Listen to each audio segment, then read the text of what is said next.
دیکھتے ہیں اس کی تفسیر آیت نمبر 61 سے. اہل کتاب یعنی کون لوگ؟ اہل کتاب یہودی اور نصارہ، جیسا کہ سورہ آل عمران کے شروع میں ہی ہم لوگ پڑھ چکے ہیں کہ یہ نجران کا ایک وفد آیا تھا اور ان لوگوں نے ڈیمانڈ کیا تھا اللہ کے نبی صلی اللہ علیہ وسلم سے کہ ہم کو اسلام کے بارے میں بتائیے، ہم کو دین کے بارے میں کچھ سکھائیے. تو آپ صلی اللہ علیہ وسلم پر یہ ساری آیتیں نازل ہوئی اور وہ چیزیں. تو یہاں پر ایک چیز ہم لوگ پڑھنے سے پہلے دیکھتے ہیں کہ جو چیز ہونا چاہیے وہ کیا ہے کہ سامنے والا جس لیول پر ہے، جس چیز میں اس کا انٹرسٹ ہے، اس کے مطابق پھر اس کو دین کی دعوت پیش کی جائے کہ دیکھو تم جو کرتے ہو ہم بھی وہی کرتے ہیں، تم جو یہ کرتے ہو لیکن تمہارے اندر جو یہ چیز ہے نا یہ غلط ہے، یہ نہیں ہونا چاہیے، بس باقی سب کچھ ہمارے اور تمہارے اس میں برابر ہے. تو یہاں پر بھی وہی بتایا جا رہا ہے. اس میں دیکھیں گے جو آگے کی آیت آئے گی انشاءاللہ، آیت نمبر 64. قُلْ يَا أَهْلَ الْكِتَابِ تَعَالَوْا إِلَىٰ كَلِمَةٍ سَوَاءٍ. ابھی یہاں پر کیا ہو رہا ہے؟ فَمَنْ حَاجَّكَ فِيهِ مِنْ بَعْدِ مَا جَاءَكَ مِنَ الْعِلْمِ فَقُلْ تَعَالَوْا نَدْعُوا أَبْنَاءَنَا وَأَبْنَاءَكُمْ وَنِسَاءَنَا وَنِسَاءَكُمْ وَأَنفُسَنَا وَأَنفُسَكُمْ ثُمَّ نَبْتَهِلْ فَنَجْعَلَ لَعْنَةَ اللَّهِ عَلَى الْكَاذِبِينَ. پھر اگر وہ آپ صلی اللہ علیہ وسلم سے جھگڑا کریں، کون؟ وفد نجران کا جو آیا تھا، کس معاملے میں ان لوگوں نے جھگڑا کیا؟ یعنی ساری باتیں سن لی اسلام کے بارے میں کہ کیا کیا چیز ہے. اس کے بعد ان لوگوں نے حجتیں شروع کر دی کہ عیسیٰ علیہ السلام کی حقیقت کے معاملے میں. اس کے بعد کہ آ گیا آپ کے پاس حقیقی علم، اب تک اب شک کی کوئی گنجائش ہی نہیں باقی نہیں رہی، کیونکہ تورات اور انجیل میں جو تعلیمات تھی وہی چیز قرآن بتا رہا ہے. تو آپ صلی اللہ علیہ وسلم کھول کھول کر بتا رہے ہیں کہ دیکھو تمہاری تورات اور انجیل میں جو چیزیں ہیں اس میں بھی یہی کہا گیا ہے کہ عیسیٰ علیہ السلام اللہ کے بندے اور نبی تھے، موسیٰ علیہ السلام بھی اللہ کے بندے اور اللہ کے نبی تھے، اور یہاں پر بھی قرآن وہی چیز بتا رہا ہے.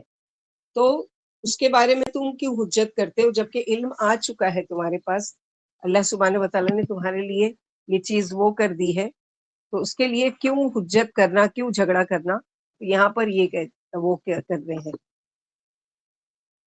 اور اگر جھگڑنا ہی ہے تو پھر کیا کرنا پڑے گا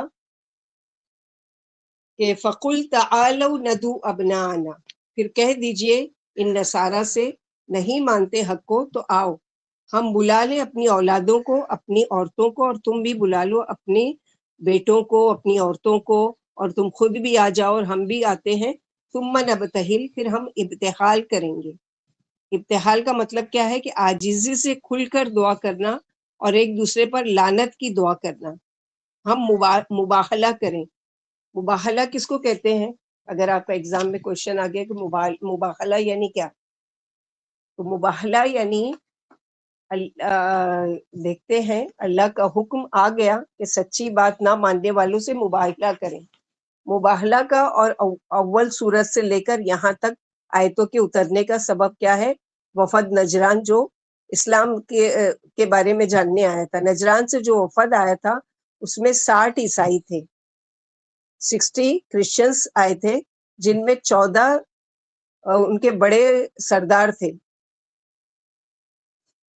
60 میں سے جو 14 تھے ان کے بڑے سردار تھے. ان کے نام یہ ہیں: عاقب، عبد المسیح، سید ایہم، ابو حارثہ بن علقمہ، اور اویس بن حارث، زید، قیس، یزید. یہ سارے امیر ترین شخص تھے.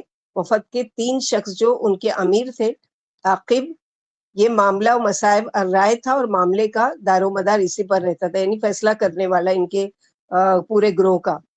سید جو تھا وہ کیا تھا؟ پادری تھا اور تمام ان کی مجالسوں کا نگران تھا. اور ابو حارثہ یہ پادری اور مدارس کا متولی تھا، اور یہ عرب تھا.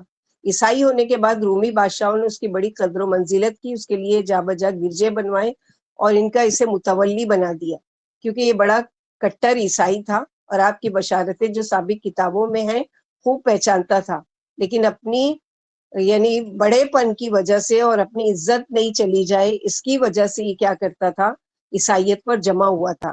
یہ وفد مسجد نبوی میں عصر کے بعد داخل ہوا، یعنی یہ پورا گروہ۔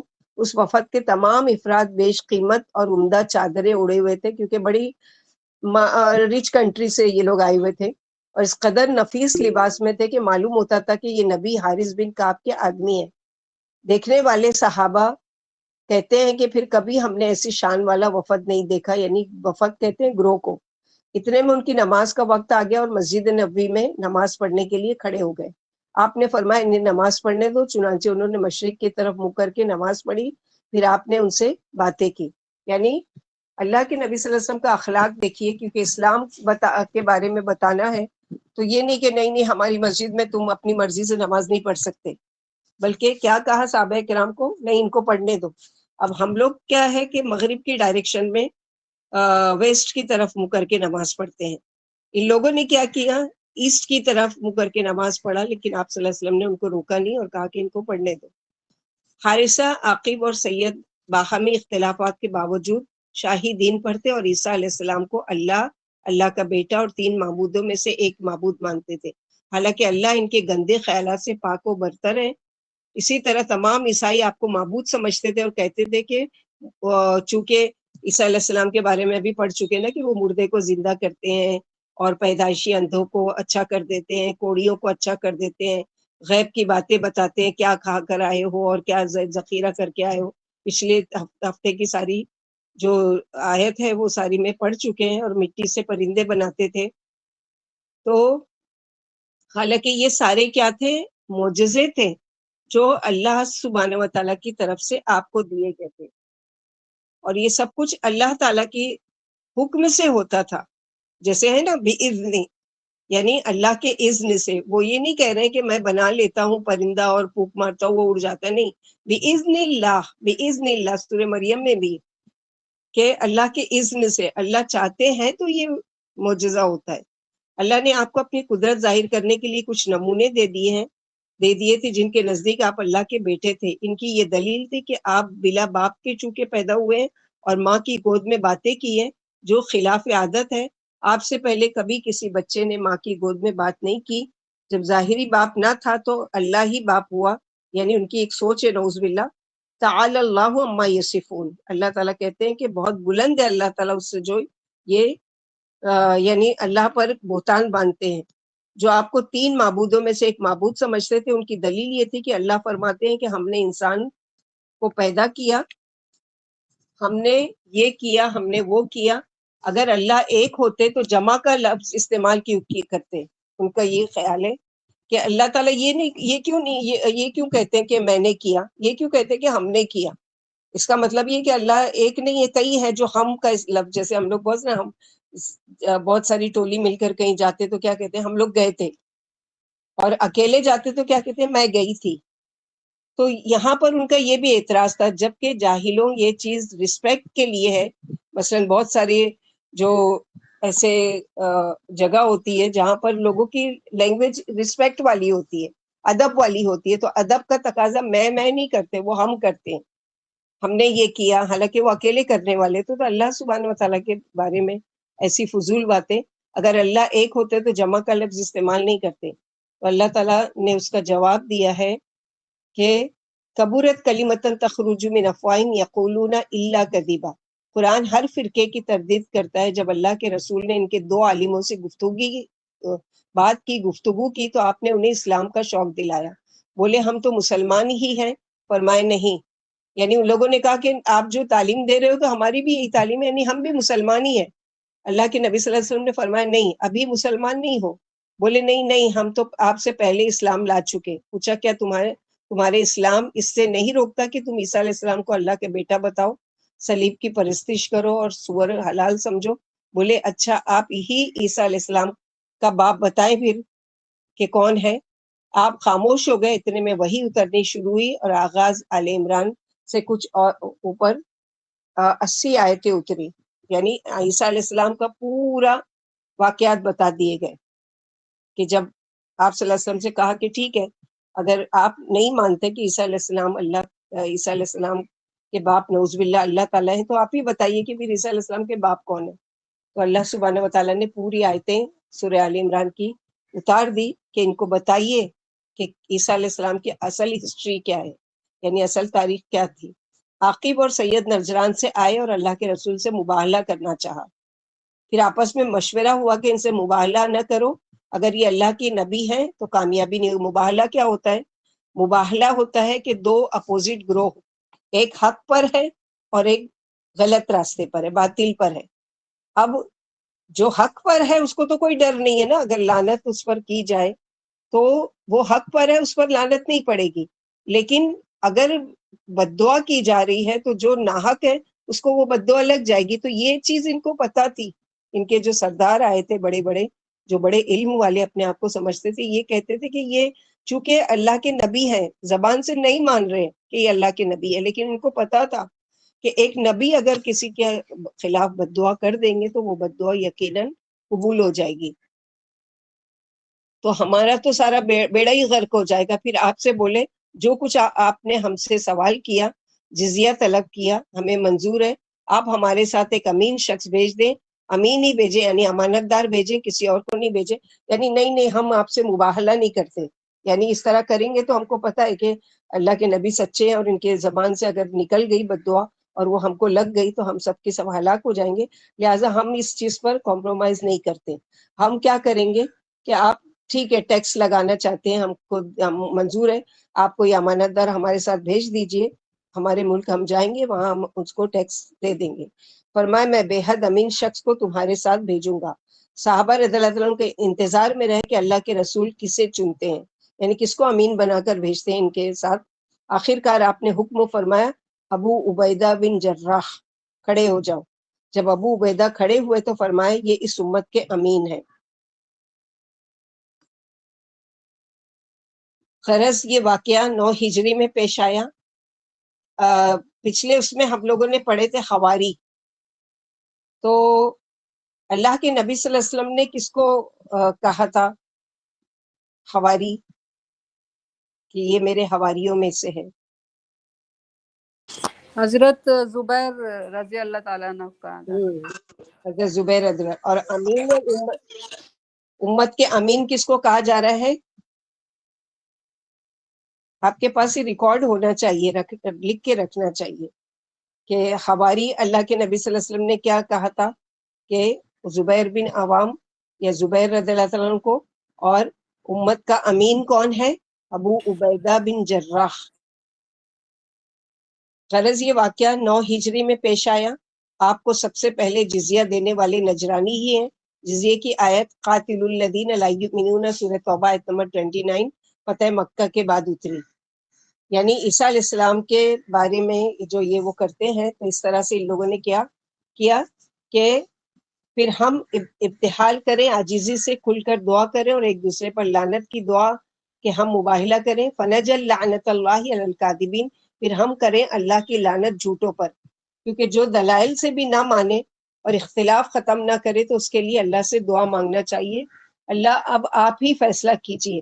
جیسے ہوتا ہے نا، دو لوگ جھگڑ رہے ہیں اور وہ کر رہے ہیں، کوئی بات کا حل ہی نہیں نکل رہا ہے، تو آخر میں کیا ہوتا ہے، جو حق پر ہوتا ہے وہ کہتا ہے کہ ٹھیک ہے، اللہ کی قسم کھا کر کہو کہ یہ میں سچا ہوں اور تم جھوٹے ہو، یا تم سچے ہو یا میں جھوٹا ہوں، جو بھی کرے گا تو اللہ کی قسم کھا لینا کیا ہوگا کہ پھر لعنت پڑے گی اگر وہ جھوٹی قسم کھائے گا۔ تو یہاں پر بھی مباہلہ کیا ہے کہ اللہ کی قسم کھا کر کہو یا اللہ تعالیٰ کا گواہ بنا کر کہو کہ جھوٹوں پر اللہ کی لعنت ہے۔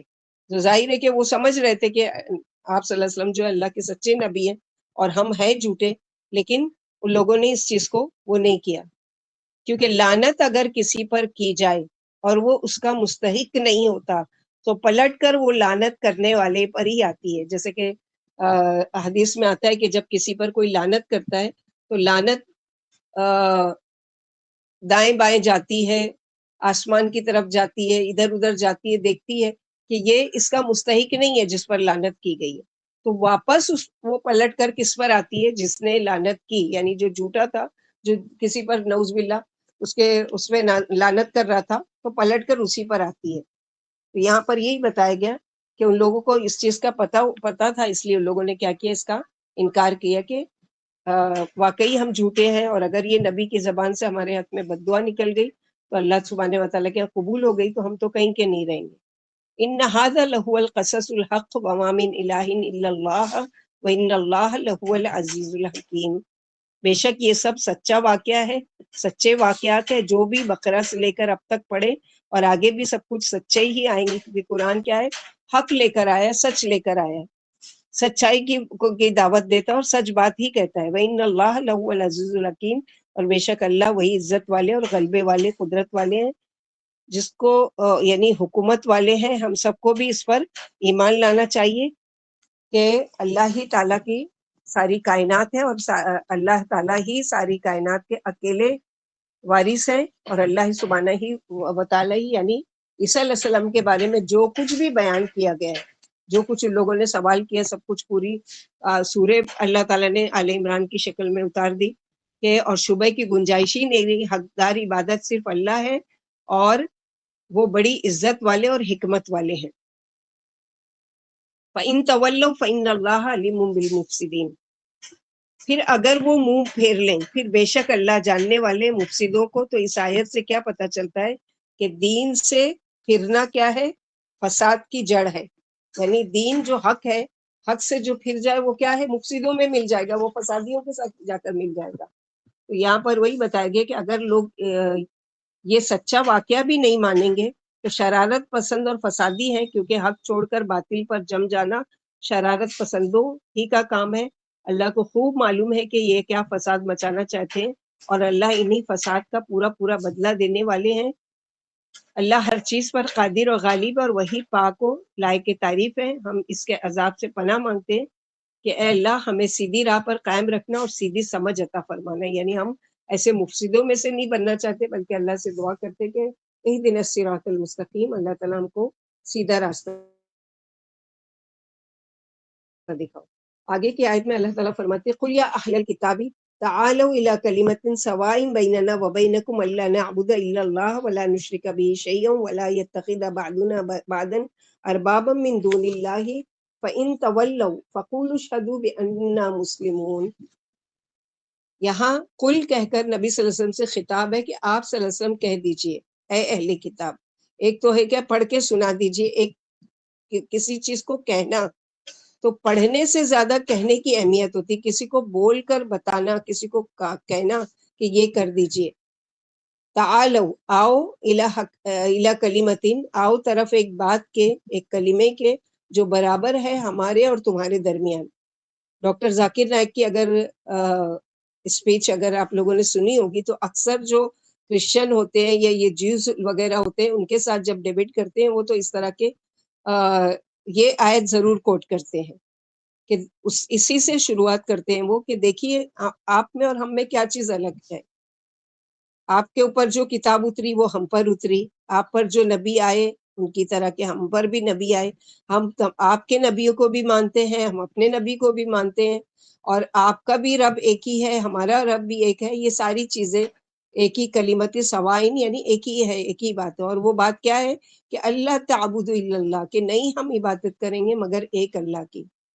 اور حقیقت بھی یہی ہے کہ آدم علیہ السلام سے لے کر محمد صلی اللہ علیہ وسلم تک جتنے بھی نبی یا رسول آئے سب کا پیغام ایک ہی تھا کہ پیغام توحید کیا تھا، ان اعبدوا اللہ واجتنبوا الطاغوت، اور اسی کلمے سے تم کو عزت ملے گی، اور تم عیسیٰ علیہ السلام اور موسیٰ علیہ السلام کو تم مانتے تو ہو۔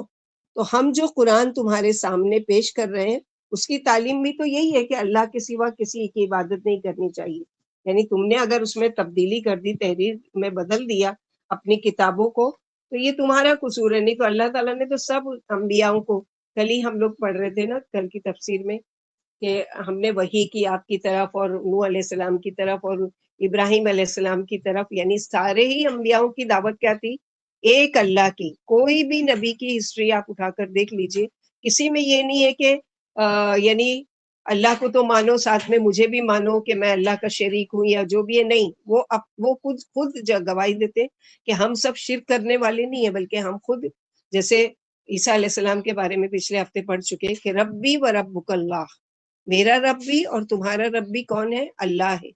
جو خود گواہی دے رہا ہے کہ میرا رب اللہ ہے، وہ کیسے اللہ کو یہ کہے گا کہ وہ میرا باپ ہے، نعوذ باللہ. تو یہاں پر اس آیت میں اہل کتاب کی آیت نمبر 64 میں اہل کتاب سے اور ان کے نقش قدم پر چلنے والوں سے خطاب ہے.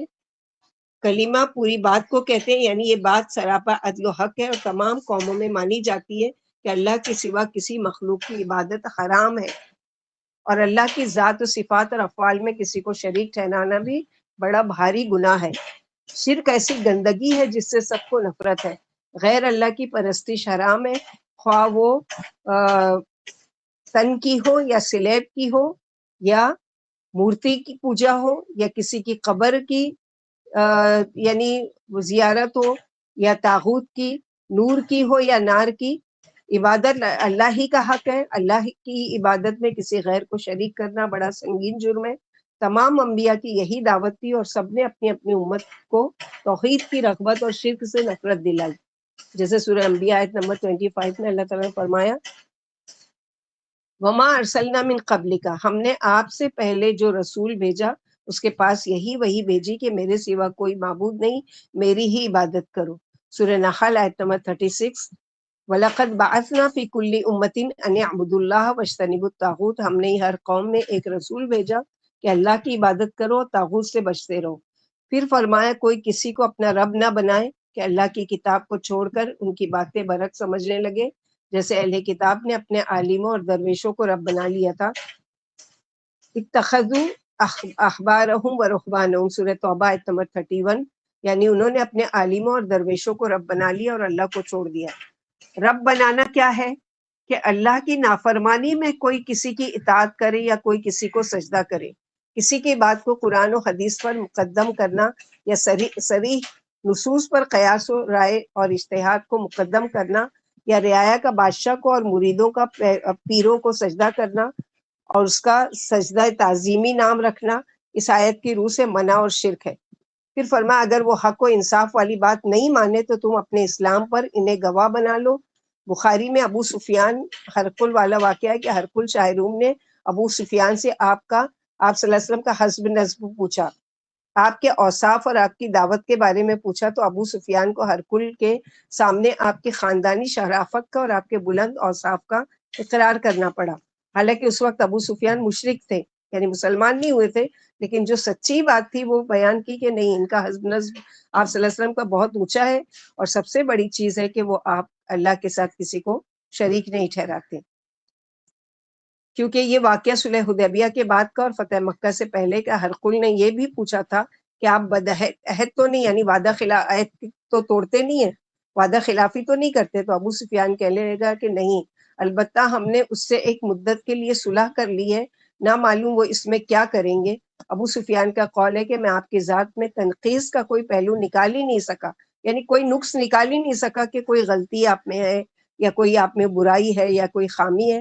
ہاں اس کلمے سے کچھ تنقیص نکلتی ہے، اس کے سوا اور کوئی بات نہیں. یعنی ہم ساری بات ان کی مانتے ہیں، محمد صلی اللہ علیہ وسلم کی، کہ سب بات حق ہے، سچ ہے، جو بھی وہ بولتے ہیں بہت ہی امانت دار ہیں، بہت صلہ رحمی نبھانے والے، بہت زیادہ وہ کیونکہ رشتہ دار لگتے تھے نا، ابو سفیان چچا لگتا تھا.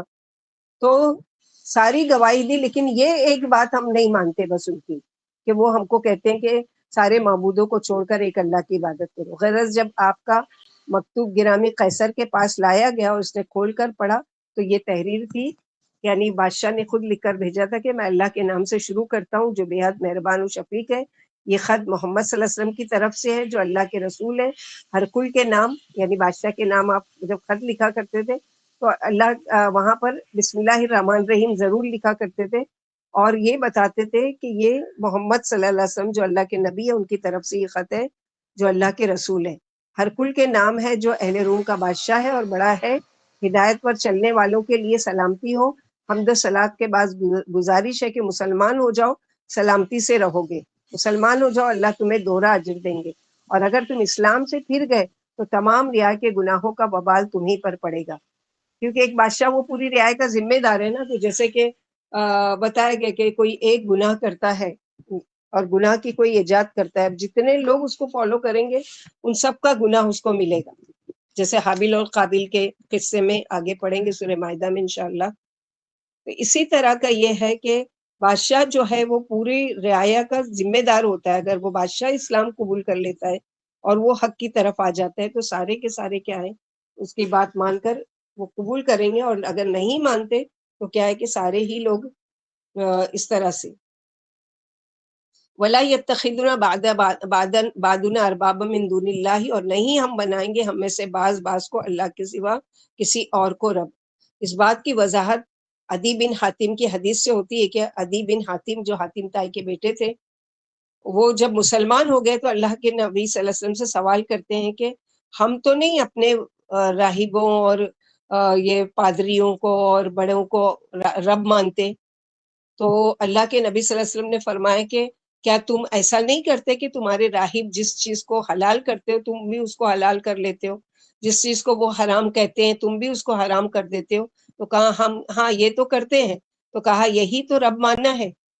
تو معنی کیا ہے اس آیت کا کہ اللہ تعالیٰ کی اطاعت میں کسی بھی مخلوق کی اگر بیچ میں وہ آ رہی ہے فرما برداری اللہ کے مقابلے میں, تو حق کس کا ہے؟ اللہ تعالیٰ کا, کہ اللہ کی بات مانی جائے گی, دوسرے کی بات ریجیکٹ کی جائے گی اگر وہ کوئی ایسا حکم دے رہا ہے جو اللہ تعالیٰ کی احکام سے ٹکراتا ہے.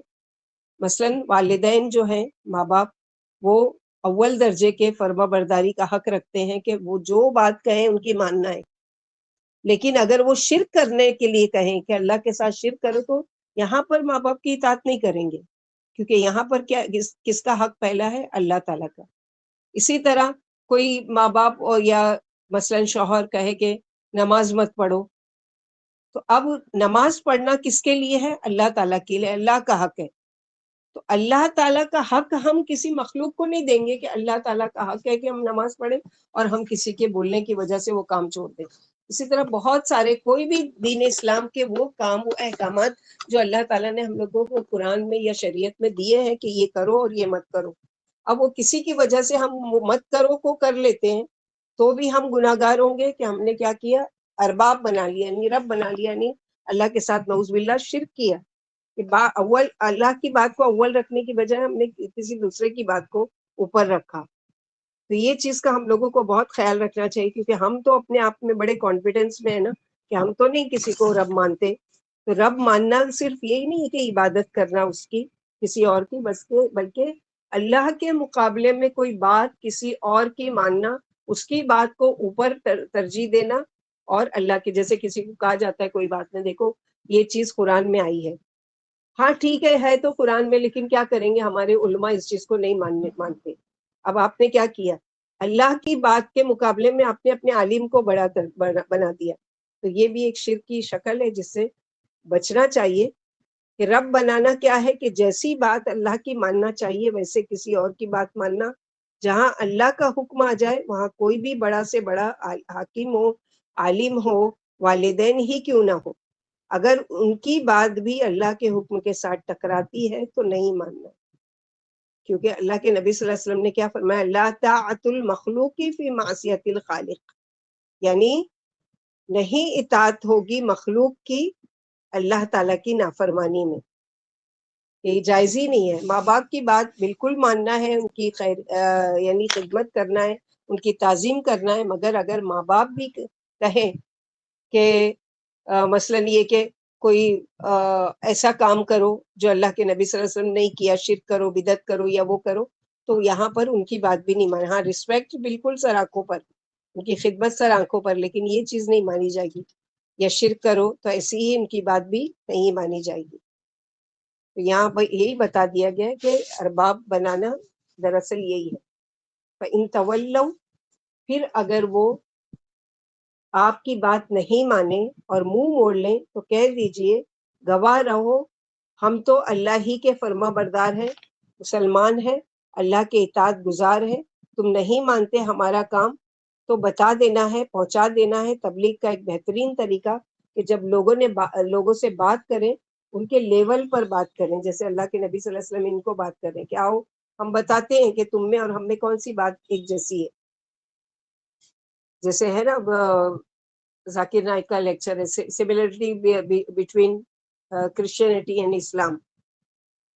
تو کیا پتہ چلتا ہے کہ صرف اللہ کو ہی مان لینا کافی نہیں ہے، بلکہ اللہ کے علاوہ تمام طاغوت اور معبود کی نفی، انکار۔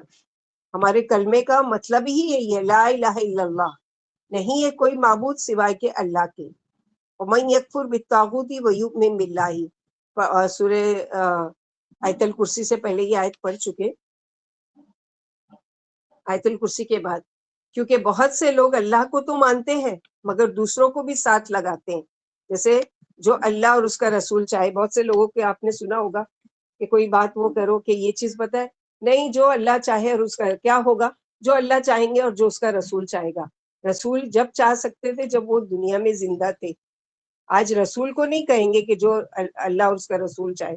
جیسے کہ ایک شخص آتا ہے اللہ کے رسول صلی اللہ علیہ وسلم کے پاس اور کہتا ہے کہ جیسا آپ کہیں اور جیسا اللہ تعالیٰ چاہیں اور جیسا آپ چاہیں۔ تو آپ صلی اللہ علیہ وسلم حالانکہ خود موجود ہیں، لیکن اس کے باوجود کہ بھی آپ کا چہرہ جو ہے بالکل سرخ ہو گیا غصے کی وجہ سے، اور آپ نے اس کو ڈانٹ کر کہا کہ صرف یہ کہو کہ جو اللہ چاہے، کہ الا من یشاء اللہ، نہیں کچھ ہوتا سوائے کہ جو اللہ تعالیٰ کی چاہت ہوتی ہے، یعنی میں بھی وہ چاہوں گا جو میرے اللہ میرے بارے میں چاہیں گے کہ میں یہ کروں۔ تو اس طرح کے الفاظ بھی استعمال کر کے اللہ اور اس کا رسول بہتر جانتا ہے، اللہ اور اس کا رسول زیادہ یعنی چاہتے ہیں، یہ ساری چیزیں، تو ایسے الفاظ سے بھی بچنا چاہیے، ڈرنا چاہیے۔ وہ کام، وہ چیز جو صرف اور صرف اللہ تعالیٰ چاہتے ہیں۔ آگے اللہ تعالیٰ فرماتے ہیں کہ یا اہل الکتاب، اے اہل کتاب، لم تحاجون فی ابراہیم وما انزلت التوراۃ والانجیل الا من بعدہ افلا تعقلون۔ اے اہل کتاب، تم کیوں جھگڑتے ہو ابراہیم علیہ السلام کے معاملے میں؟ ابراہیم علیہ السلام کے بارے میں کیا بحث تھی؟ یہودی کہتے تھے کہ ابراہیم علیہ السلام یہودی تھے، نصارہ کہتے تھے کہ ابراہیم علیہ السلام نصارہ تھے، کرسچن سے، اور وہ آپس میں ایک دوسرے سے جھگڑتے تھے۔ سب سے بڑا ثبوت ابراہیم علیہ السلام کے لیے اللہ تعالیٰ خود دے رہے ہیں کہ تم جھگڑا مت کرو۔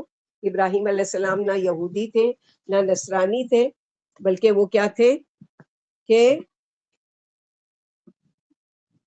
جو تم جھگڑ رہے ہو، وما انزلت التوراۃ والانجیل الا من بعدہ، یعنی تورات اور انجیل تو ان کے بعد نازل ہوئی ہے، نہیں اتاری گئی تورات اور انجیل مگر ابراہیم علیہ السلام کے بعد، یعنی موسیٰ علیہ السلام اور عیسیٰ علیہ السلام تو ابراہیم علیہ السلام کے بہت بعد میں آئے، تورات اور انجیل تو بعد میں اتری ہے۔ تم اگر حجت کرتے ہو کہ تورات اور انجیل میں لکھا ہوا ہے کہ ابراہیم علیہ السلام یہودی تھے یا نصرانی تھے، تو یہ تو ان کے بہت سالوں، بہت ہزاروں سال بعد نازل ہوئی۔ موسیٰ علیہ السلام اور عیسیٰ علیہ السلام تو بعد میں آئے تھے۔ افلا تعقلون، کیا تم عقل نہیں رکھتے، تم سمجھتے نہیں؟ تو یہاں پر اللہ سبحانہ وتعالیٰ کیا ہے، ان کو ایک طرح سے ڈانٹ ہے ان کے لیے کہ مذہب ابراہیم کے بارے میں یہودی اور عیسائیوں کی تردید ہے، اور اس کی صراحت ہے کہ آپ کا مذہب توحید تھا، یعنی نہ وہ نصرانی تھے اور نہ یہودی تھے، بلکہ وہ ایک اللہ کو ماننے والے تھے۔ نجران کے عیسائی علماء اور یہودی علماء مجلس رسالت میں تھے کہ ان میں آپس میں خلیل اللہ کے مذہب کے بارے میں جھگڑا ہو گیا۔ ہر فرقہ آپ کو اپنا ہم مذہب بتاتا تھا، یعنی ہمارے ہیں ابراہیم علیہ السلام، یہودی کہتے ہیں وہ ہمارے ہیں۔ اللہ نے یہ آیت اتار کر فرمایا ذرا غور تو کرو، تورات اور انجیل آپ کے بہت بعد کی کتابیں ہیں، پھر ولا آپ کیسے یہودی یا عیسائی تھے؟ آؤ ہم بتائیں کہ آپ کا کیا مذہب تھا۔ آپ مسلمان تھے اور توحید پر قربان تھے، یعنی ایک اللہ کو ماننے والے تھے۔ ہاں انتم ہاؤلائی حاجزتم فیما لکم بہ علم فلم تحاجون فیما لیس لکم بہ علم واللہ یعلم وانتم لا تعلمون۔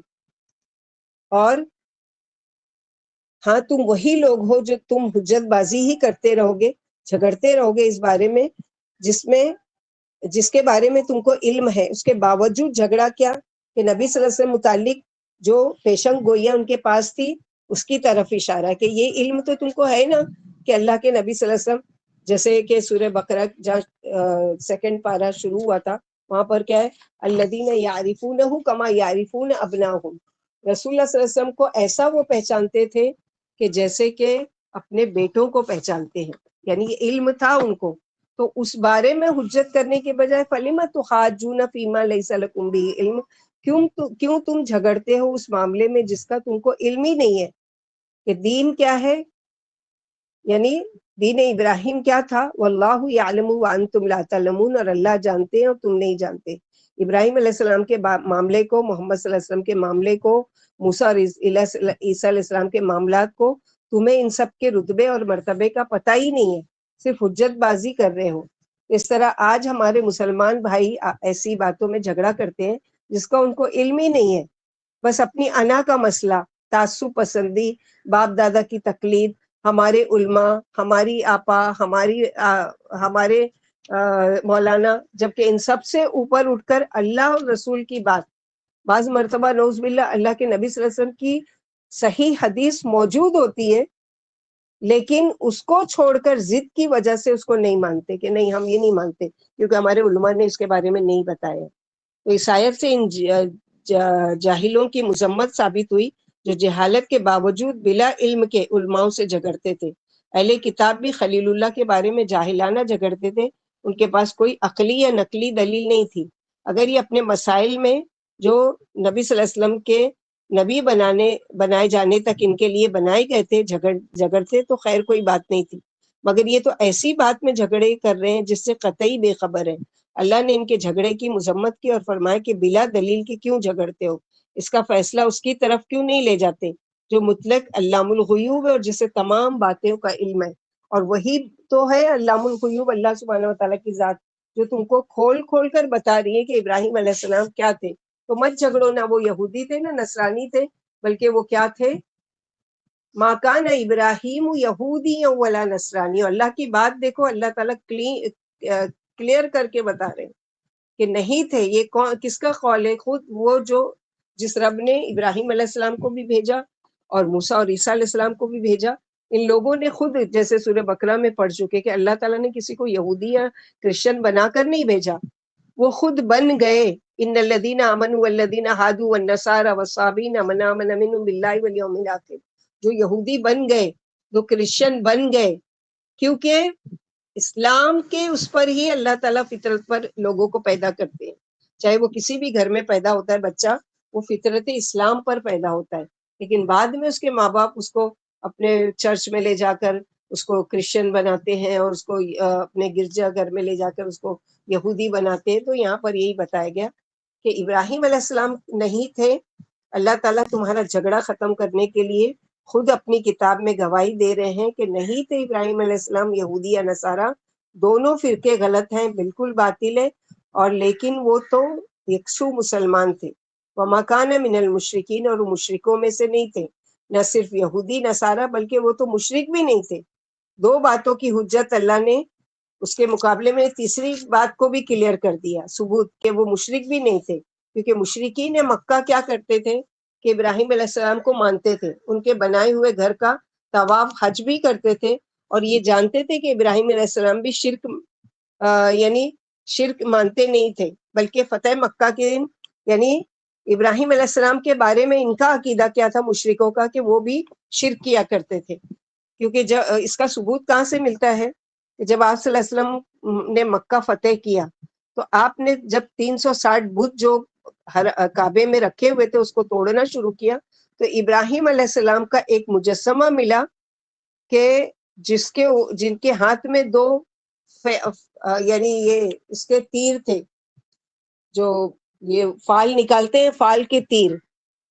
تو ان کا عقیدہ کتنا خراب تھا کہ یہ بھی مانتے تھے کہ ابراہیم علیہ السلام کو تو مانتے تھے، لیکن ساتھ ہی ان کا عقیدہ تھا کہ وہ بھی مشرک تھے۔ تو اللہ تعالیٰ اس کی سخت وہ کر رہے ہیں کہ وہ ما کان من المشرکین، وہ مشرکوں میں سے نہیں تھے، یعنی سب سے زیادہ اللہ کے خلیل سے قریب وہ ہے جو آپ کو ماننے والے اور آپ کے دین میں شامل ہیں۔ یعنی خلیل اللہ موحد و مسلمان تھے، مشرک نہیں تھے۔ حنیف وہ شخص ہے جو شرک سے بچ کر توحید کا دامن تھام لے، جیسے خلیل اللہ تھے، جیسے سورہ بقرہ آیت نمبر 135 میں فرمایا وَقَالُوا كُونُوا هُودًا أَوْ نَصَارَىٰ تَهْتَدُوا، بولے یہودی ہو جاؤ یا عیسائی راہ پا جاؤ گے، آپ کہہ دیجئے بلکہ ابراہیم علیہ السلام کا مذہب اختیار کرو، جو یکسو تھے، موحد تھے، توحید والے تھے، اور شرک میں مبتلا نہیں تھے، یعنی شرک نہیں کرتے تھے۔ ان اول الناس بابراہیم للذین اتبعوہ وہذا النبی والذین آمنوا واللہ ولی المؤمنین، بے شک ابراہیم علیہ السلام کے قریب ترین لوگ، ولی کا لفظ سورہ بقرہ میں بھی پڑھ چکے، اللہ ولی الذین آمنوا یخرجهم من الظلمات الى النور والذین کفروا اولیاءهم الطاغوت یخرجونهم من النور الى الظلمات۔ تو یہاں پر کیا ہے کہ ولی سے بھی اوپر کا درجہ یعنی زیادہ قریب، اس لیے درود شریف میں بھی نبی صلی اللہ علیہ وسلم کے ساتھ کس کا درجہ ہے؟ ابراہیم علیہ السلام کا ذکر آتا ہے کہ آپ صلی اللہ علیہ وسلم پر بھی درود اور ابراہیم علیہ السلام پر بھی درود۔ البتہ وہ لوگ ہیں جنہوں نے ابراہیم علیہ السلام کی پیروی کی، یعنی صرف ان کا نام لینے سے تم ان کے قریب نہیں ہو جاؤ گے کہ یہودی کہتے ہیں کہ ہم ابراہیم علیہ السلام کو ماننے والے ہیں لہٰذا ہم بڑے ہیں، یا نصارہ کہتے ہیں کہ ہم ابراہیم علیہ السلام کو مانتے ہیں تو ہم ان سے بڑے ہیں، تو مشرک کہتے تھے کہ ہم ابراہیم علیہ السلام کو مانتے ہیں۔ یہاں پر یہ کہ بڑی ہونا، بڑا ہونا یا قریب ہونا اس وجہ سے نہیں کہ تم جو منہ سے بولتے ہو، بلکہ اصل چیز کیا ہے؟ فالو کرنا، ان کی اتباع کرنا۔ وَهَذَا النَّبِيُّ وَالَّذِينَ آمَنُوا، یہ نبی محمد صلی اللہ علیہ وسلم اور ایمان والے جو ابراہیم علیہ السلام کے زیادہ قریب ہیں۔ کیوں؟ کیونکہ ان کے طریقے پر یہ چلنے والے ہیں۔ واللہ ولی المؤمنین، اور اللہ دوست ہے سارے ولی کا، سورہ بقرہ آیت نمبر 257 میں پڑھ چکے، اور یہاں پر بھی وہی ہے کہ اللہ تعالیٰ کیا ہے؟ ولی ہے، دوست ہے ان لوگوں کا جو ایمان لائے، وہ نکالتے ہیں اللہ تعالیٰ ان کو اندھیروں سے نور کی طرف، وہ ان پر نور عطا کرتے ہیں، ان پر زندگی کی حقیقتیں کھولتے ہیں۔ یا اللہ تعالیٰ گواہی دے رہے ہیں کہ محمد صلی اللہ علیہ وسلم ابراہیم صلی اللہ علیہ وسلم کے زیادہ قریب ترین ہیں، ان کے ساتھ ایمان لانے والے بھی ہیں، اور ابراہیم علیہ السلام سے قریب ترین اس لیے بھی کہ ان کے بیٹے کی نسل سے پیدا ہوئے، یعنی بنی اسماعیل میں سے آئے اللہ کے نبی صلی اللہ علیہ وسلم، یعنی سب سے زیادہ اللہ کے خلیل سے قریب وہ ہے جو آپ کو ماننے والے اور آپ کے دین میں شامل ہے، یا نبی صلی اللہ علیہ وسلم اور آپ کے ماننے والے ہیں، یعنی صحابہ کرام، مہاجرین و انصار، تابعین، تبع تابعین، اور قیامت تک آنے والے تمام موحد و متبع سنت مسلمان۔ ابن مسعود رضی اللہ عنہ فرماتے ہیں اللہ کے رسول صلی اللہ علیہ وسلم نے فرمایا ہر نبی کا کوئی نہ کوئی نبی یا دوست ہوتا ہے، میرے دوست میرے والد خلیل اللہ ہیں۔ پھر آپ صلی اللہ علیہ وسلم نے یہ آیت پڑھ کر سنائی، یعنی اللہ کے بھی دوست ہیں اور میرے دوست بھی ہیں خلیل اللہ، یعنی ابراہیم علیہ السلام بھی۔ فرمایا اللہ پر ایمان لانے والوں کا کارساز دوست اللہ رب العالمین ہے، یعنی تم اس کو وہ کرتے ہو، اور ہمارے وہاں ولی اللہ کی کیا وہ ہے کہ ولی اللہ وہ جو بہت پہنچے ہوئے، جو سب سے زیادہ گندے، سب سے زیادہ بے لباس اور سب سے زیادہ دنیا سے بے رغبتی کرنے والے، وہ نعوذ باللہ ولی اللہ۔ تو یہ چیز نہیں ہے، بلکہ اللہ کے ولی کوئی بھی بن سکتا ہے جو اللہ تعالیٰ کی رضا و خوشنودی حاصل کرنے کے لیے اللہ تعالیٰ کی فرائض کے علاوہ نفل عبادات کثرت سے کرے، وہ سارے کے سارے کیا ہے؟ اللہ کے ولی بن سکتے ہیں۔ تو ولایت حاصل کرنے کے لیے کیا کرنا ہوگا؟ ابراہیم علیہ السلام والا عمل کرنا ہوگا، ایک اللہ کو ماننا ہے، اور اذ قال له ربه اسلم قال اسلمت لرب العالمین، جب بھی ابراہیم علیہ السلام سے کسی بھی چیز کے بارے میں کہا گیا کہ مان لو، فوراً سر جھکا کے سرنڈر کر دیا۔ اپنے بیٹے کو قربان کرو، جی اللہ تعالیٰ۔ بیٹے کو اور بیوی کو بے آب ہو گیا وادی میں چھوڑ کر آ جاؤ، جی اللہ تعالیٰ۔ ہر چیز کے بارے میں وَدَّتْ طَائِفَةٌ مِّنْ أَهْلِ الْكِتَابِ لَوْ يُضِلُّونَكُمْ، اہل کتاب میں سے ایک گروہ چاہتا ہے کہ کاش وہ تم کو گمراہ کر سکے۔ یہود و نصارہ، اور ان کا گروہ کون ہے؟ کون سے؟ ان کے علماء، ان کے رہنما، وہ ایمان والوں کو گمراہ کرنا چاہتے ہیں، خود بھی بھٹکے ہوئے ہیں اور دوسروں کو بھی بھٹکانا چاہتے ہیں دین سے۔ یعنی کس طرح بھٹکاتے ہیں لوگوں کو؟ نمبر 1 دین کا مذاق اڑا کر، نمبر 2 دین کے بارے میں شکوک و شبہات ڈال کر، تاکہ یہ لوگ ایمان والے ہی نہ رہیں۔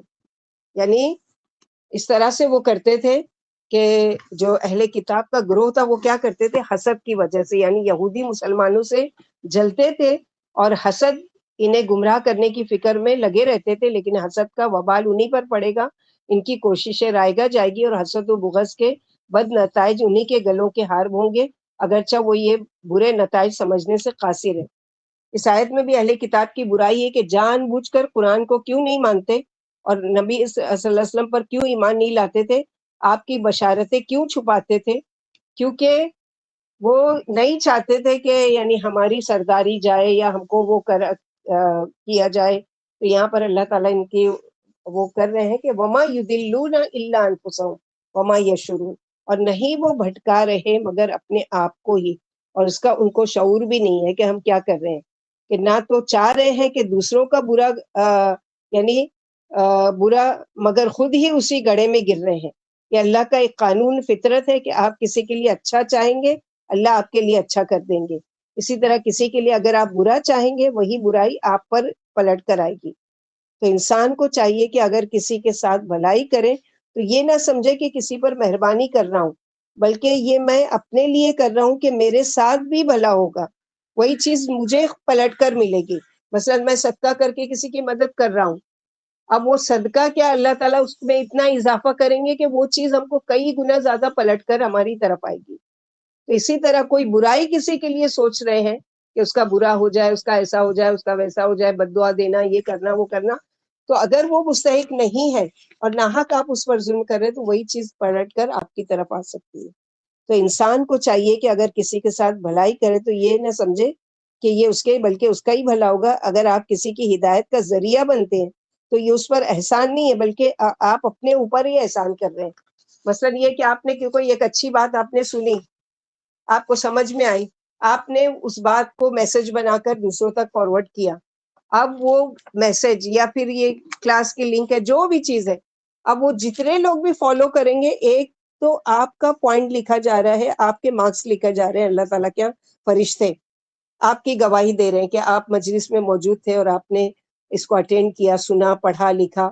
اور ایک ہے کہ لوگوں کو لگایا، تو کیا کیا کہ وہ بھلائی پلٹ کر آپ کو ملی کہ پلس پوائنٹ آپ کو مل رہا ہے، یعنی اس کا بھی اجر مل رہا ہے. اور ایسا نہیں ہے کہ جس کو یعنی ایڈ کروایا یا جس نے سنا آپ کے ساتھ تو اس کو اجر نہیں، بلکہ اس کا اجر ویسے ہی ملے گا، لیکن اس کے ساتھ ساتھ آپ کو پلس پوائنٹ مل رہا ہے. تو یہ چیزیں ہیں. تو برائی کا بھی ویسے ہی اللہ تعالیٰ کیا قانون ہے. تو یہ لوگ کیا کرتے تھے، ودت طائفتم، کے وہ چاہتے تھے کہ یہ مسلمان جو ہے نا یہ بھی بھٹک جائیں، یہ بھی گمراہ ہو جائیں، تاکہ اور یہ حسد کی وجہ سے کہ وہ کیا کہتے تھے کہ یا اہل الکتابی، اللہ تعالیٰ یہاں پر وہی ان کی وہ کر رہے ہیں، مذمت کر رہے ہیں کہ یا اہل الکتاب لم تکفرون بآیات اللہ وانتم تشہدون.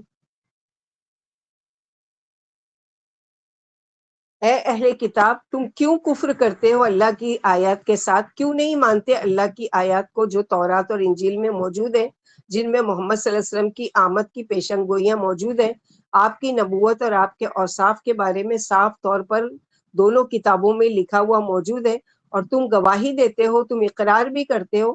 بعض مرتبہ انسان حق کو دیکھ رہا ہوتا ہے، پہچان بھی جاتا ہے، مگر تعصب کی وجہ سے انکار کر دیتا ہے.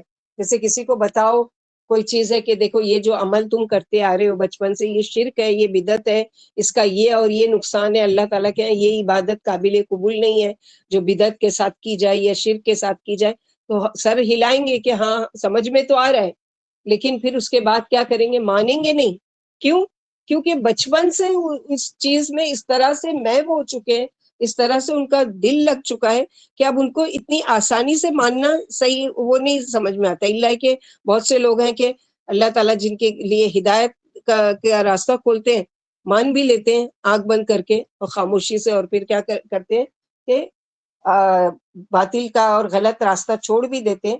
تو یہاں پر اللہ سبحانہ وتعالیٰ ان کی اسی وہ کر رہے ہیں کہ کیوں یہ ساری چیزیں یہ کیا کرتے تھے.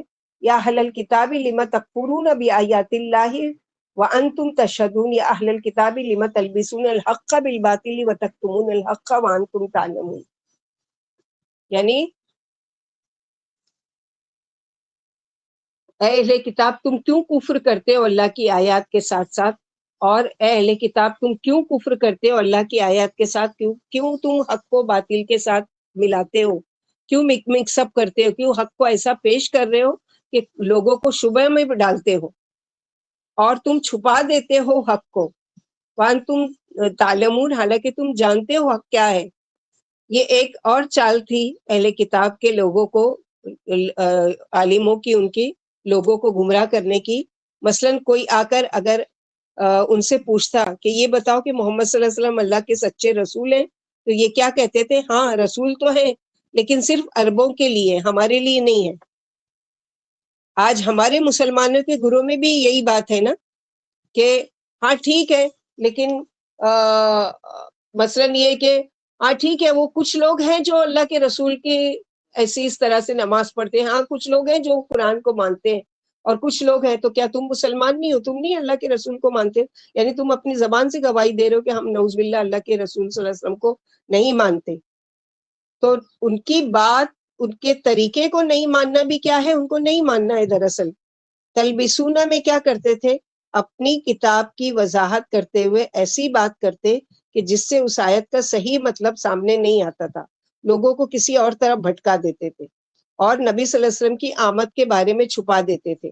جب یہ بھولے بالے، کیونکہ ہم لوگوں کے لیے تو کتاب کھلی ہوئی ہے نا کہ ہم کتاب کو جب چاہیں اس کو کھول کر پڑھ سکتے ہیں، جب چاہیں اس کو سمجھ سکتے ہیں، جب چاہیں اس کے بارے میں تصدیق کر سکتے ہیں، اس کے باریکی کو سمجھ سکتے ہیں۔ ہمارے لیے کھلا چیلنج ہے، کوئی منع نہیں ہے، بلکہ ثواب بتایا گیا ہے کہ اس کتاب کو سمجھو، اس کو سیکھو، اس کے بارے میں جانو۔ لیکن ان کے لیے کیا تھا کہ یہ اپنے عالموں کے محتاج تھے۔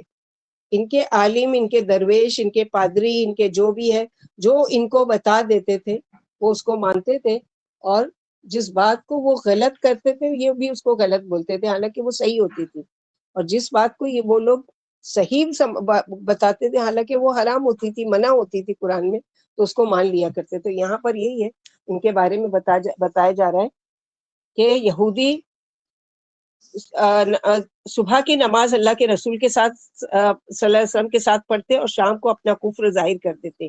یہ ان کی مسلمانوں کو اسلام سے ہٹانے کی ایک چال تھی، جیسے آگے کی نا وقالت طائفۃ من اہل الکتاب آمنوا بالذی انزل علی الذین آمنوا وجہ النار واکفروا آخرہ لعلہم یرجعون۔ یعنی کیا کرتے تھے یہ؟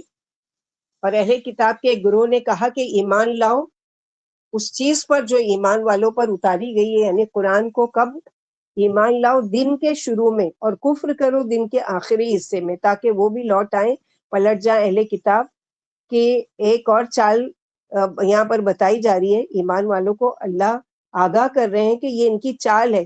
اس بارے میں کہا جاتا ہے کہ عبداللہ بن زید، عدی بن زید، حارث بن عوف، یہ تین لوگ تھے یہود کے، انہوں نے آپس میں مشورہ کیا اور کہا کہ ایسا کرتے ہیں کہ محمد صلی اللہ علیہ وسلم اور ان کے ساتھیوں پر جو کچھ اتارا گیا ہے ہم شروع کے دنوں میں مان لیتے ہیں، یہ چال چلتے ہیں کہ ہم کچھ دن تک قرآن کو مانیں گے، مسلمان بن کر رہیں گے ان کے بیچ میں، اور ان سے کہیں گے کہ دکھاؤ اپنی کتاب، اور دیکھ کر کہیں گے ہاں یہ بالکل ٹھیک ہے، ہم اس بات پر ایمان لاتے ہیں، اور پھر کچھ دنوں کے بعد ہم کیا کریں گے؟ اس کا انکار کر دیں گے۔ اور یہ چال کیوں تھی ان کی؟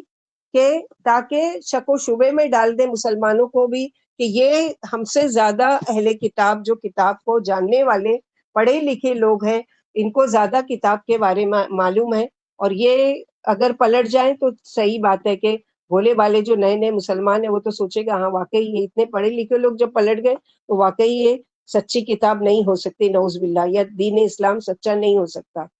تو یہاں پر یہ چال کیا کرتے تھے کہ یہودی کیا کرتے تھے؟ صبح کی نماز اللہ کے رسول صلی اللہ علیہ وسلم کے ساتھ پڑھتے تھے اور کیا کہتے تھے کہ ہم مسلمان ہیں اور ہم آپ کے ساتھ نماز پڑھیں گے، اور شام کو اپنا کفر ظاہر کر دیتے تھے۔ یہ ان کی مسلمانوں کو اسلام سے ہٹانے کی ایک چال تھی، تاکہ مسلمان ان کی دیکھا دیکھی اسلام سے پھر جائیں اور یہ خیال کریں کہ آخر کچھ تو بات ہے جو یہ بڑے بڑے سمجھدار عالم اسلام سے پھرے جا رہے ہیں۔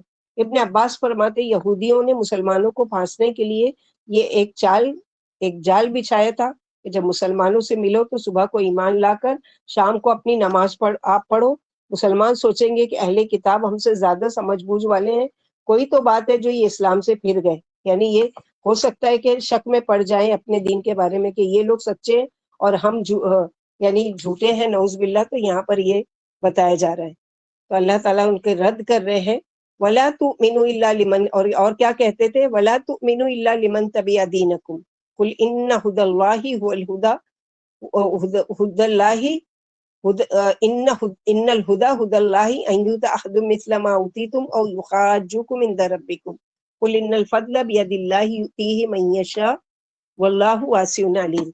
اور مت ان کی بات مانو، مت ان ایمان والوں پر اعتماد کرو مگر اس کی جو تمہارے دین کی پیروی کرے، جو تمہارے دین پر یعنی مانے اور اس کی بات مانو۔ کہہ دیجئے کہ ہدایت دراصل اللہ ہی کی ہدایت ہے۔ وہ ایسا کیوں کہتے تھے؟ اس وجہ سے کہتے تھے کہ کوئی دیا جا سکتا ہے ویسی چیز جو تم کو دی گئی، یعنی علماء یہود اپنی قوم سے خطاب کرتے ہوئے کہتے ہیں اے اہل کتاب، اے یہود و نصارہ، تم صرف اس کی بات مانو جو یہودی ہو یا نصرانی ہو، کسی مسلمان کی بات مت مانو۔ کیوں مت مانو؟ کہ یہ عزت اور مرتبے میں ہم سے کمتر ہے، ان پڑھ ہیں، یہ ہو ہی نہیں سکتا کہ ان کو بھی وہ ملے جو تم کو ملا ہے، یعنی تم زیادہ قابل لوگ ہو، تم زیادہ پہنچے ہوئے لوگ ہو، تم زیادہ پڑھے لکھے لوگ ہو، اور یہ ان پڑھ ہیں۔ اگر تم نے ان کی بات مان لی تو یہ مسلمان تم سے جھگڑا کریں گے تمہارے رب کے پاس، کہ یہ رب ان کو پتہ بھی تھا پھر بھی یہ نہیں مانتے تھے۔ قل ان الفضل بید اللہ، کہہ دیجئے کہ فضل اللہ کے ہاتھ میں ہے، یعنی ہدایت کی طرف رہنمائی کرنا اور اس کو کرنا، فضل کے مالک تم نہیں ہو، اللہ ہے، وہ جسے چاہتے نبوت دے، جسے چاہے عزت دے اور جسے چاہے بخش دے، امامت دے اور چاہے امامت لے لے۔ کیونکہ ان کی حسد کی ایک وجہ کیا تھی، سورہ بقرہ میں پڑھ چکے کہ یہودی لوگ جو حسد کرتے تھے مسلمانوں سے یا نبی صلی اللہ علیہ وسلم سے، وہ کیوں؟ کیونکہ اب تک جو نبی آئے تھے وہ بنی اسرائیل میں سے آئے تھے، اور یہودی اور کرسچن یہ دونوں بنی اسرائیل ہیں، ایک ہی اس میں سے ہیں۔ تو ان کا تعصب کیا ہو گیا کہ چونکہ یہ ہماری نسل میں سے بنی اسرائیل میں سے نبی نہیں آئے لہٰذا ہم ان کو نہیں مانتے۔ تو یہ دینا، امامت، نبی بنا کر چنا جانا، یہ کس کا کام ہے؟ اللہ سبحانہ و تعالیٰ کا۔ اللہ تعالیٰ ہی من یشاء، جسے چاہتے ہیں اس کو یہ فضل عطا کرتے ہیں۔ یہ اللہ تعالیٰ کی چوائس ہے کہ کس کو نبی بنانا ہے اور کس کے خاندان میں نبوت دینا ہے۔ تو یہ ساری چیزیں کہ یہ کوئی شریعت ہے، کوئی وراثت نہیں ہے کہ باپ کے بعد بیٹے کو ملے گی۔ واللہ واسع علیم، اور اللہ بہت وسعت والے، علم والے ہیں۔ یعنی اپنے دین کے ماننے والوں کے سوا کسی کی بات نہ ماننا، اور یقین رکھو کہ جو انعامات تمہیں ملے ہیں وہ کسی اور کو نہیں ملے۔ مطمئن رہو کہ قیامت کے دن بھی تمہارے خلاف حجت کر کے تم کو شرمندہ نہ کریں۔ یعنی تم اگر بتا دو گے کہ ہاں ہماری کتاب میں بھی یہ ہے اور ایسا ہے ویسا ہے، تو کل کو تمہارے لیے حجت کریں گے کہ دیکھو ان کو معلوم تھا، اور معلوم ہونے کے باوجود بھی ان لوگوں نے نہیں مانا۔ یعنی اپنے ہم مذہب رفقا سے مطمئن رہو، انہی پر بھروسہ رکھو، اور اپنے پاس والا علم مسلمانوں پر ظاہر نہ ہونے دو، ورنہ وہ اس پر آگاہ ہو کر قیامت کے دن تمہارے خلاف دلائل پیش کر دیں گے۔ اللہ نے فرمایا ہدایت اللہ ہی کے قبضے میں ہے۔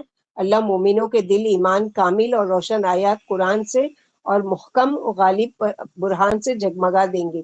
وہ تم ان سے اللہ کے نبی کی وہ بشارتیں چھپا لو جو تمہاری کتابوں میں موجود ہے اور جنہیں تم نے سابق انبیاء سے نقل بھی کیا۔ اہل کتاب یہ بھی کہتے تھے کہ مسلمانوں کو اپنا علم نہ بتاؤ ورنہ اسے سیکھ کر تمہاری برابری کرنے لگیں گے، تم سے آگے بڑھ جائیں گے اور اللہ کے ہاں تمہیں قائل کر دیں گے اور تمہاری کتابوں سے تمہیں الزام بھی دینے لگے ہیں۔ اللہ تعالیٰ نے فرمایا کہ یہ اللہ کا فضل ہے، اللہ کے اختیار میں، اور تمام چیزوں پر اللہ ہی کا تصرف ہے۔ اللہ جسے چاہے اپنے علم و فضل سے مالا مال فرماتے ہیں، کیونکہ دینے لینے والے اللہ ہی ہیں، تم نہیں ہو۔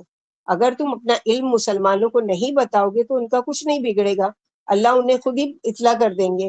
اللہ جسے چاہے گمراہ کر دے اور اس کے دل کی روشنی بجھا دے، دلوں پر مہر لگا دے، اور اللہ آنکھوں پر پردے ڈال دے۔ اللہ کا ہر کام حکمت سے لبریز ہے، اور اللہ بڑی وسعت والے اور غیر محدود ہے، یعنی لیمیٹیڈ نہیں ہے اللہ تعالیٰ علم میں، بلکہ اللہ کی جو علم ہے وہ کیا ہے؟ وسیع ہے اور علیم ہے، خوب جاننے والے ہیں۔ اللہ تعالیٰ علم کامل کے مالک ہے، یعنی تمام قسم کا علم کس کے پاس ہے؟ صرف اور صرف اللہ سبحانہ و تعالیٰ کے پاس۔ یختص برحمتہ من یشاء واللہ ذو الفضل العظیم، وہ خاص کرتے ہیں اپنی رحمت کے ساتھ جس کو وہ چاہتے ہیں اللہ سے۔ تو اس کا معنی کیا ہے کہ رحمت سے مراد یہاں نبوت ہے، اور خاص کرنے سے مراد کہ بنی اسرائیل کو چھوڑ کر اللہ نے نبوت کو بنی اسماعیل میں دے دیا، خاص کر لیا نبوت کے لیے، اور یہ اللہ کا فیصلہ ہے۔ واللہ ذو الفضل العظیم، اور اللہ بڑے فضل والے۔ تو ہم سب کو بھی فضل اللہ سے ہی مانگنا چاہیے۔ کیسے مانگیں گے؟ اللہم انی اسألک من فضلک یا ذو الفضل العظیم، اللہ تعالیٰ کا یہ جو نام آیا نا ذوالفضل العظیم، اس کو وسیلہ بنا کر دعا کیا کرنا چاہیے؟ اللہم انی اسألک من فضلک. کہاں کہاں پڑھتے ہیں یہ دعا؟ کسی کو پتا ہے؟ اللہم انی اسألک من فضلک. مسجد میں داخل ہونے کے وقت، مسجد سے نکلتے وقت، مسجد میں داخل ہونے کی دعا ہے اللہم افتح لی ابواب رحمتک، اور مسجد سے نکلتے ہوئے اللہم انی اسألک من فضلک. اور جب رات کو آنکھ کھلے اور مرغ اذان دے رہا ہو اس وقت اللہ سے فضل، کیونکہ وہ فرشتوں کو دیکھتے ہیں. مرغ جب رات کو اذان دیتے ہیں وہ یعنی اپنی مخصوص آواز نکالتے ہیں، اس وقت ان کی آواز ہمارے کان میں پڑے تو کیا کہنا چاہیے؟ اللہم انی اسألک من فضلک. یعنی اللہ تعالیٰ وہ فضل جو فرشتے لے کر اترے ہیں جن کو یہ دیکھ رہے ہیں، اللہ وہ فضل ہم آپ سے مانگتے ہیں. اور کوئی بھی چیز کا فضل اللہ سے مانگ سکتے کہ ساری فضیلت اور سارے فضل کے مالک کون ہے؟ صرف اور صرف اللہ سبحانہ و تعالیٰ. تو ہم لوگوں نے اس آیت میں، ان آیتوں میں زیادہ تر ولی کے بارے میں پڑھا کہ اللہ ولی، کہ اللہ دوست ہے. تو اللہ کا ولی کون ہو سکتا ہے اس کے بارے میں 6 باتیں لکھیے آپ لوگ. اللہ کا ولی کون؟ نمبر 1، جس کا ایمان مکمل ہو، اللہ کی محبت، اللہ کا قرب حاصل جس کو ہو، وہ اللہ کا ولی ہے. نمبر 2، ہر وہ عمل جس سے اللہ کا قرب نصیب ہو وہ بندے کو ولایت کے درجے پر لے جاتا ہے. مثلا ایک چیز تو ہے فرض، وہ تو کرنا ہی کرنا ہے، اس میں چوائس نہیں ہے.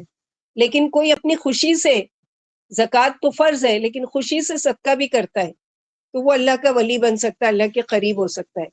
فرض نماز تو ہے، اس کے علاوہ وہ سنت بھی ادا کرتا ہے اور نفل نمازیں بھی ادا کرتا ہے. صلاۃ الضحیٰ ہے، چاشت ہے، اشراق ہے، اور تہجد ہے، اور تحیۃ الوضو ہے، اور یہ سب کیا ہے؟ لازم نہیں ہے، فرض نہیں ہے، لیکن وہ اللہ کی خوشی میں یہ پڑھتا ہے تو وہ اللہ کا ولی اور دوست ہو سکتا ہے کہ اللہ کا قرب حاصل کرنے کے لیے وہ ایسا کر رہا ہے. جیسے اللہ تعالیٰ نے خود ہم لوگوں کو حکم دیا ہے وسجد وقترب، اللہ کا قرب چاہتے ہو کثرت سے سجدہ کرو. تیسری چیز اللہ کا ولی کون؟ اللہ نے ہر چیز کو حاصل کرنے کا کوئی ذریعہ، کوئی سبب بنایا ہے.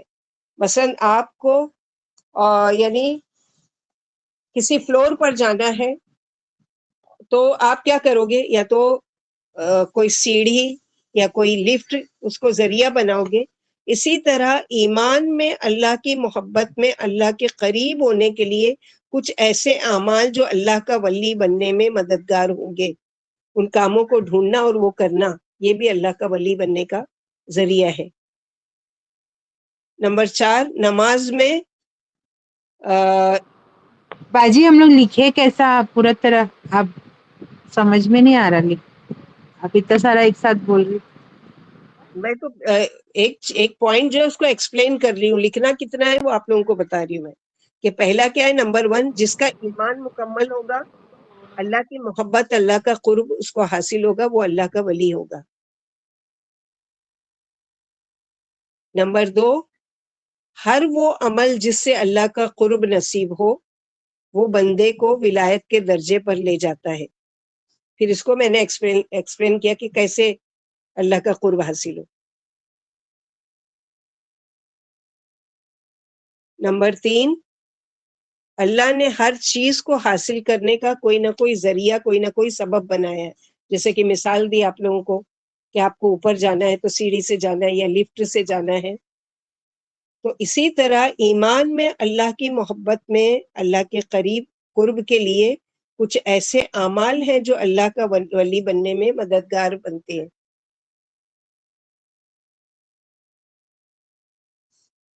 پھر اسی طرح اللہ کے قریب کب ہوتا ہے اللہ کا ولی؟ جب وہ نماز میں سجدے کی حالت میں ہوتا ہے. جیسے ہم لوگوں نے ابھی جانا وسجد وقترب، اللہ کا قرب چاہتے ہو تو کثرت سے سجدہ کرو.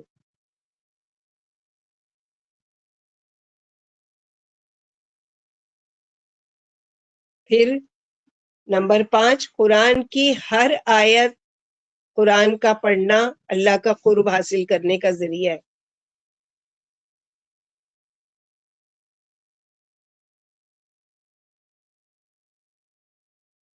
کیونکہ جنت میں جانے والوں کے لیے کیا کہا جائے گا؟ جتنا تم کو قرآن یاد ہے اتنا پڑھتے جاؤ اور چڑھتے جاؤ. اب چڑھتے جاؤ مطلب کیا؟ اللہ کے قریب ہوتے جاؤ، اللہ کے قریب ہوتے چلے جاؤ. تو اسی طرح جتنے بھی قرآن کی آیتیں ہیں وہ کیا ہے؟ وہ پڑھنا وہ کیا ہے؟ اللہ کے قریب کرنے کا ذریعہ ہے. نمبر 6، ہر وہ نیک کام جو اللہ کے لیے خاص نیت سے کیا جائے.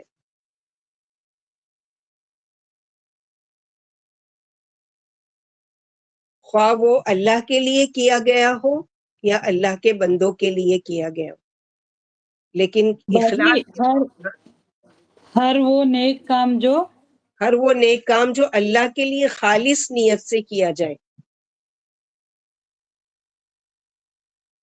خواہ وہ اللہ کے لیے کیا گیا ہو یا اللہ کی رضا میں اس کے بندوں کے لیے کیا گیا ہو.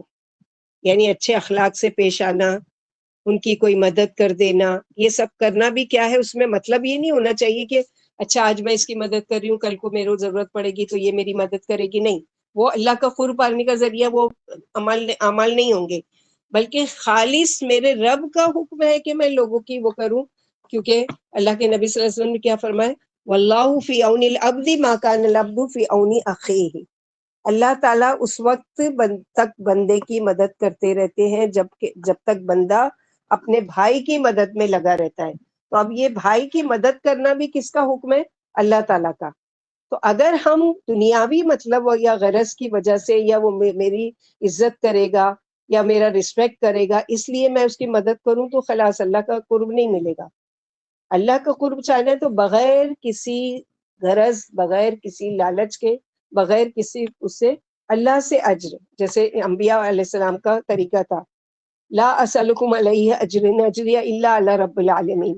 ہم آپ سے کوئی اجرت نہیں مانگتے، ہم سے بدلہ نہیں مانگتے آپ سے، ہم اللہ سے اس کی اجرت چاہتے ہیں. تو ہم کو بھی ہر کام، کوئی بھی چھوٹا سے چھوٹا کام، ایون ضروری نہیں ہے کہ کسی مخلوق کا، اپنے گھر والوں کے لیے بھی کوئی کام کرے، اپنے شوہر بچوں کے لیے، گھر کے لیے کچھ بھی کرے، یہ سوچ کر کہ اللہ تعالیٰ نے میرے اوپر یہ ذمہ داری ڈالی ہے، اور میں یہ کام جو کر رہی ہوں نہیں، اللہ کا حکم مان رہی ہوں اور خوشی سے میں کروں گی. تو یہ بھی کیا ہے؟ اللہ تعالیٰ کے قرب حاصل کرنے کا ذریعہ بنے گا، اللہ کا ولیہ بننے کا ذریعہ بنے گا.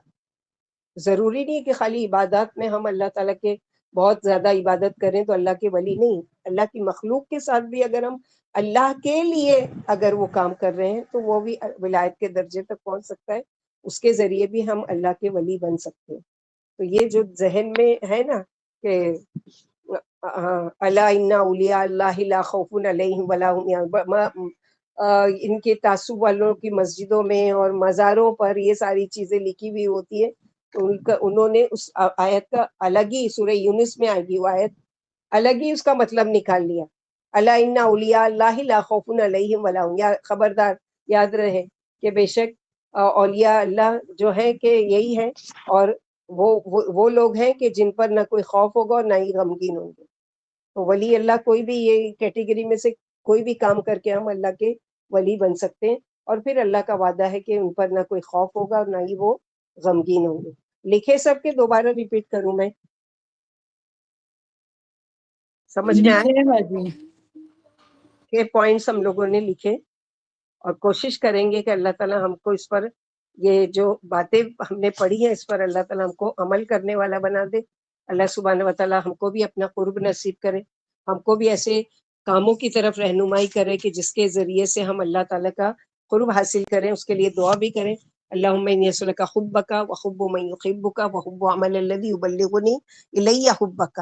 اللہ تعالیٰ ہم آپ سے آپ کی محبت مانگتے ہیں، ہم اس شخص کی محبت مانگتے ہیں جو آپ سے محبت کرتا ہے، اور ہر اس عمل کی محبت مانگتے ہیں جو ہم کو آپ سے قریب کر دے.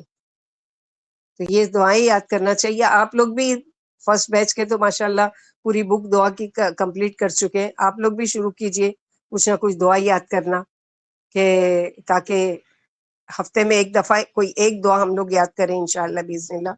اس طرح سے کریں گے انشاءاللہ نیکسٹ ویک سے، کہ کوئی نہ کوئی ایک دعا یاد کریں گے. ٹھیک ہے؟ ربنا تقبل منا انك انت السميع العليم وتب علينا انك انت التواب الرحيم. سبحان ربك رب العزة عما يصفون وسلام على المرسلين والحمد للہ رب العالمین. سبحانک اللہم و بحمدک، اشہد ان لا الہ الا انت، استغفرک واتوب الیک. السلام علیکم ورحمۃ اللہ وبرکاتہ.